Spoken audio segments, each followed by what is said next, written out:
सब की सेना इकट्ठी होकर जब पहुंची है समुद्र के किनारे, तो बड़ा प्रश्न है समुद्र पार कैसे करें, लंका तक जाएं कैसे। और उसके पहले की घटना यह है कि यह तय किया गया कि भाई हम सब समुद्र जाएंगे पार करने के लिए, उसके पहले किसी एक को भेज के देख लो। तो हनुमान को भेजा गया है, वो लंका पहुंचे हैं। पहुंचने के बाद वो सब जो उन्होंने किया है वो आप सब जानते हैं। लौट के हनुमान जी पूरा वर्णन कर रहे हैं, रावण ऐसा है, उसका व्यवहार ऐसा है, उसकी सेना इतनी है, महल ऐसा है, सुरक्षा इतनी है, पहुंचना मुश्किल है, वगैरह वगैरह। तो व्यूह रचना हो रही है। तो पहली व्यूह रचना की समुद्र पार कैसे करें, एक हनुमान तो जा सकते हैं, सबकी तो ताकत नहीं है, तो पुल बनाओ। तो पुल बनाने के लिए राम एक भाषण देते हैं अपनी सेना के सैनिकों को कि हमें पुल बांधना है, लेकिन यह असंभव है। क्यों? समुद्र पर पुल बांधना यह तो कभी हुआ नहीं है। राम जी के पहले तो कभी हुआ नहीं है और राम जी के बाद भी हुआ नहीं है। पूरी दुनिया में समुद्र पर पुल बांध दिया हो ऐसी कोई घटना नहीं है। और बचपन में मैं सुना करता था, हमारे भारत में कुछ ऐसे लोग हैं जो अपने आप को अथीस्ट कहते हैं। अथीस्ट समझते हैं? नास्तिक, जो भगवान को नहीं मानते, ईश्वर को नहीं मानते, राम को नहीं मानते, रामचरितमानस को नहीं मानते। तो ये कहते हैं ये सब कल्पना है, कपोल कल्पना है। ऐसे बहुत लोग हैं। उनमें से हमारे एक टीचर भी थे, हिंदी पढ़ाते थे हमको, और एकदम नास्तिक। और आप जानते हैं कि हिंदी में तो ये सब आता ही है, रामचरितमानस भी आता था, हमें पढ़ना पड़ता था, और 10 नंबर का सवाल भी आता था उस पर। तो उन्हें वो रामचरितमानस पढ़ानी भी पड़ती थी। तो वो पढ़ाते जाते थे, अंत में एक लाइन जोड़ देते थे, ये सब कल्पना है, ये सब कल्पना है। अब एक दिन हम सब पढ़ रहे थे यही कि भगवान राम ने पुल बांधा। तो पुल बांधा, तो उसका वर्णन तो बहुत विस्तार से, मैं तो आपको संक्षेप में बता रहा हूं। तो वो हमारे जो प्रोफेसर साहब कहने लगे ये बिल्कुल असंभव है, कभी किसी ने पुल बांधा नहीं, और पुल बंधे समुद्र पर, ये हो नहीं सकता। विज्ञान से ये सहमत नहीं, माने विज्ञान से सम्मत नहीं है, विज्ञान इसकी परमिशन नहीं देता कि पुल बन जाए किसी समुद्र में। तो उस समय मुझे तो कुछ समझता नहीं था, और बात तो उनकी याद थी मुझे। अभी थोड़े दिन पहले मेरा एक दोस्त जो मेरे साथ पढ़ाई करता था, अब अमेरिका में नौकरी करता है, नासा में काम करता है। तो उसने मुझे कुछ फोटोग्राफ्स भेजे। उसने कहा देखो हमारे नासा के सैटेलाइट में कुछ फोटोग्राफ्स उतारे हैं जो तुम्हारे बहुत काम के हैं। तो मुझे मालूम नहीं था कि वो फोटोग्राफ्स का विषय क्या है, लेकिन जब वो आए मेल के द्वारा और मैंने मेरा मेल बॉक्स खोला तो मुझे बहुत आश्चर्य हुआ कि वो फोटोग्राफ 5,13,000 वर्ष पहले के, 5,13,000 वर्ष पहले का कोई पुल बना है श्रीलंका और भारत के बीच में, उसके फोटोग्राफ्स। बाद में मैंने वो फोटोग्राफ्स देखने के बाद नासा के डायरेक्टर को मेल किया, जॉइंट डायरेक्टर को मेल किया, उनके बहुत सारे साइंटिस्ट को, कि आप मानते हैं कि ऐसा कोई पुल है? उन्होंने कहा हां मानते हैं, और ये पुल अभी भी जीवित है।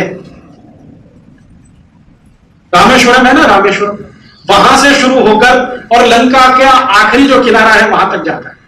पुल अभी भी जीवित है और 47 नॉटिकल माइल का है, और भारत के समुद्र के आखिरी किनारे से श्रीलंका के समुद्र के पहले किनारे के बीच की दूरी भी 47 नॉटिकल माइल है। तो मैंने उनसे पूछा ये कैसे संभव है?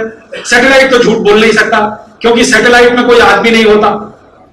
झूठ बोलने की आदत तो आदमियों को होती है, मशीन तो ज्यादा नहीं बोलती, और उसकी प्रोग्रामिंग भी वैसी नहीं है, क्योंकि अमेरिका ने यह प्रोग्रामिंग फीड करके सैटेलाइट नहीं छोड़ा था कि उस पुल का ही फोटो लेना है। वो तो दुनिया भर के फोटो उतार रहा है, घूमता रहता है, फोटो उतारता रहता है। अभी फोटो आ गए उसकी पकड़ में तो हम देख रहे हैं। तो अब अमेरिका के नासा के सब वैज्ञानिकों ने मान लिया कि भारत देश में 5,13,000 साल पहले कोई पुल बना था, और भगवान राम का समय ठीक आज से 5,13,000 कुछ 100 वर्ष का है, ठीक आज के समय। तो यह सिद्ध हो गया कि पुल बना था, और वैज्ञानिक ये कहते हैं कि यह अद्भुत है, ऐसा पुल अद्भुत है। कैसे अद्भुत है? वो ये कहते हैं कि इस पुल को बनाने के लिए बहुत बड़े बड़े पत्थरों को समुद्र में डुबोया गया है, और वैज्ञानिकों ने यहां तक कह दिया है कि इन बड़े पत्थरों को समुद्र के तल तक पहुंचाने के लिए पत्थरों के साथ जहाजों को भी डुबोया गया। और कंबन रामायण में यह बात आती है कि भगवान राम ने नल और नील आप जानते हैं रामायण में है, नल और नील ये जो है ना, सुग्रीव और हनुमान, इन्हीं के मित्र मंडली के 2 लोग हैं, दोनों सिविल इंजीनियर, आज की भाषा में मैं कहूं वास्तु विशेषज्ञ हैं दोनों के दोनों, क्योंकि उनका वर्णन बहुत लंबा है कंब रामायण में। नल की विशेषताएं क्या है? नल की विशेषता यह है कि किसी भी तरह की सड़क का निर्माण, किसी भी तरह के भवन का निर्माण करने में सक्षम है नल। और नील की विशेषता क्या है? नील की विशेषता यह है कि पानी से जुड़ा जितना इंजीनियरिंग है जिसको आज की भाषा में हाइड्रोलिक्स आप कहिए, उसका विशेषज्ञ। तो ये नल और नील दोनों भाई हैं और राम की सेना के सैनिक बन गए हैं, क्योंकि ये सुग्रीव के दोस्त हैं, सुग्रीव राम के साथ आ गए। तो नल और नील ने पुल की नींव रखी है, ये हमने कंब रामायण में बार बार पढ़ा है। और नासा का सैटेलाइट कहता है कि नींव रखी गई है तो कुछ जहाज पत्थर लेके स्वयं डूबे हैं, क्योंकि वो जहाज भी अभी तक वहां है नीचे उन पत्थरों के साथ, और उन जहाजों का कुछ हिस्सा निकालकर कार्बन डेटिंग किया गया, तो उम्र उनकी भी 5,13,000 और कुछ 100 वर्ष निकल गए।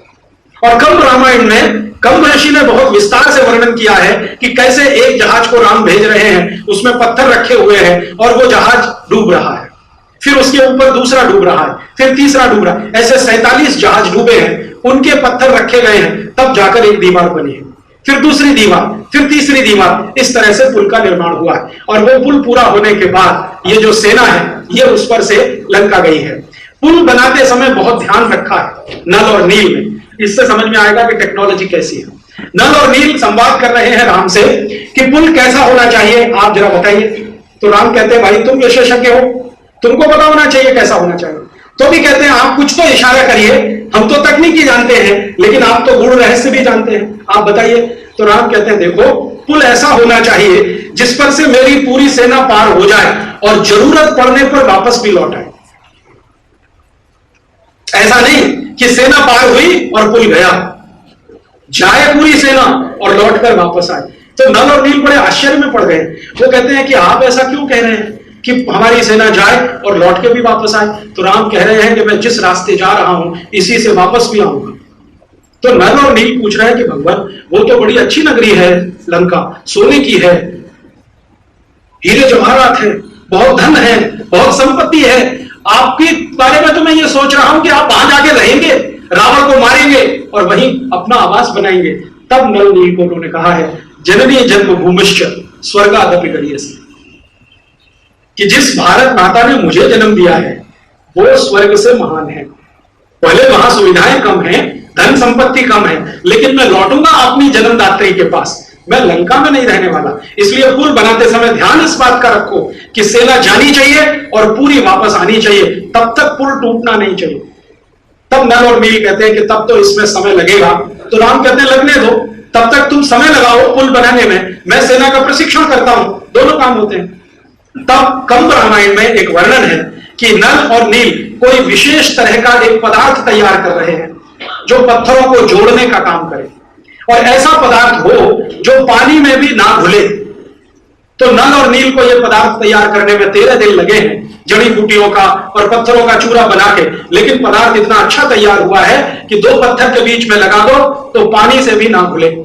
और अब नासा ने यह मान लिया है कि जो पत्थर आपस में जुड़े हुए हैं कुछ अद्भुत पदार्थ से जुड़े हुए हैं जो 5,13,000 साल बीतने के बाद भी अभी तक घुला नहीं है, और पत्थरों को जोड़कर उसने अभी तक रखा हुआ है। इसका माने कोई तो सिविल इंजीनियरिंग की टेक्नोलॉजी रही होगी।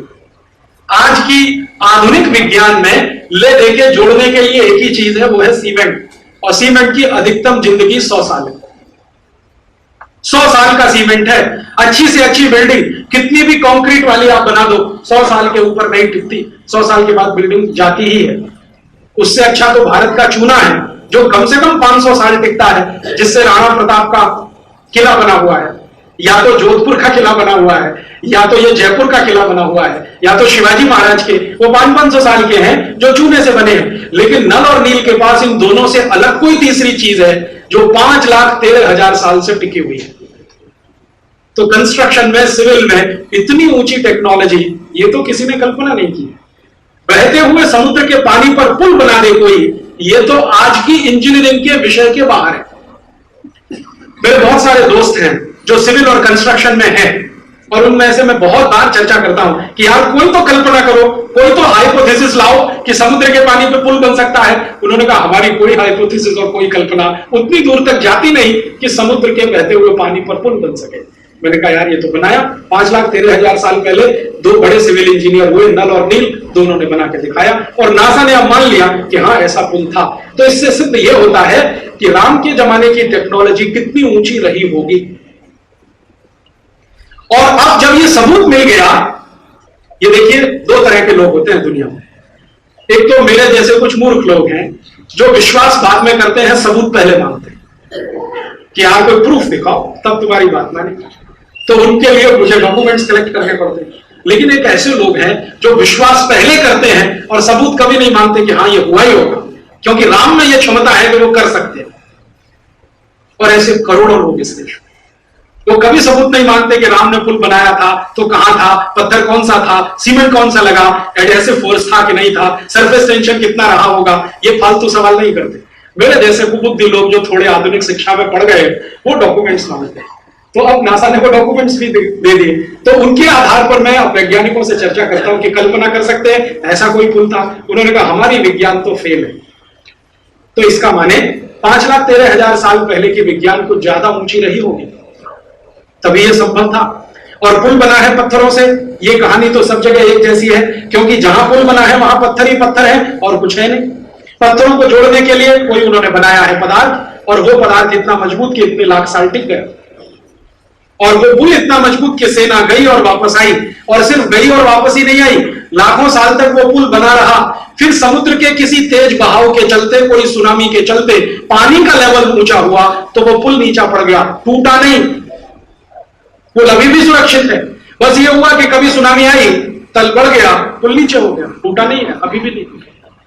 तभी तो फोटोग्राफ में बिल्कुल स्पष्ट दिखाई दे रहा। कभी समय और मौका मिला तो मेरे पास इस फोटोग्राफ्स का बहुत सुंदर कलेक्शन है, ये नासा से मंगाए हुए। एलसीडी प्रोजेक्टर मिले तो मैं आपको दिखा सकता हूं, मेरे लैपटॉप में अभी भी ये सारे फोटोग्राफ्स पड़े हुए। ये पुल इतना सुंदर है कि देखने के बाद मुंह से यही निकलता है कि क्या तकनीकी रही होगी, कितनी ऊंची तकनीक है। इस पुल की डिजाइन कैसी है वो भी सुनो। अंदर के जो फोटोग्राफ्स हैं जो स्पष्ट हैं, आप जानते हैं सैटेलाइट जो है ना, समुद्र के 90 से 150 किलोमीटर नीचे तक के चित्र बिल्कुल स्पष्ट खींच लेता है। आज जो सैटेलाइट अंतरिक्ष में, पहले ऐसा नहीं था 20 साल पहले, लेकिन अब इस क्वालिटी के सैटेलाइट बनते हैं कि समुद्र में 150 किलोमीटर तक नीचे के फोटोग्राफ बिल्कुल स्पष्ट खींचे जा सकते हैं। तो जो पुल के फोटोग्राफ्स है ना, बहुत अच्छे से आए हैं। तो पुल का शेप कैसा है? ऐसा है, जेड शेप होती है ना, जेड, अंग्रेजी का जेड बनाते हैं, ऐसे ऐसे ऐसे ऐसे ऐसे, ये है पूरा पुल। तो बहुत दिन में सोचता रहा कि नल और नील ने ये जेड शेप क्यों बनाया। आजकल के तो पुल जो हम देखते हैं आधुनिक जो इंजीनियर बनाते हैं वो स्ट्रेट लाइन होता है पूरा, एक पूरी दीवार खड़ी कर देते हैं, बांध बन गया। लेकिन उस समय जो उन्होंने बांधा है उसमें ये जेड शेप है, ये क्या चक्कर है। तो बहुत दिन में कई प्रोफेसर्स के साथ माथापच्ची करता रहा। बाद में समझ में आया कि समुद्र में पानी का प्रवाह और उसका दबाव बहुत अधिक होता है, और हम कोई स्ट्रेट लाइन खींच दें तो उसके ऊपर दबाव पानी का सबसे ज्यादा होता है, तो पुल टूटने की सबसे ज्यादा संभावना है। तो नल और नील ने अकल लगा के उसको ऐसे जेड शेप में बदल दिया ताकि दबाव हर दीवार पर बराबर पड़े और पुल नहीं टूटे। इतनी ऊंचाई हिंदुस्तान के लोगों में फिजिक्स की उस जमाने में 5,13,000 साल पहले, और आज के आधुनिक विज्ञान को पढ़कर निकले हुए जो पुल बनाते हैं वो ऐसे कि एक ही बाढ़ में गया, क्योंकि वो स्ट्रेट लाइन है, सीधी लाइन है, पानी का दबाव ज्यादा पड़ेगा, जल्दी से टूट जाएगा। लेकिन उसी को अगर आप जेड शेप दे दें, जिगजैग शेप दे दें, तो पानी का दबाव सभी दीवार पर पड़ेगा और पुल सुरक्षित रहेगा। इतनी अकल उनको है, इस तरह की विज्ञान। तो ये पुल बना है, पहले हम मानते थे कि कल्पना है, अब सिद्ध हो गया कि ये इतिहास है। और जब ये सिद्ध हो गया है तो अब मैं ये कहता हूं कि आगे भी बहुत कुछ सिद्ध हो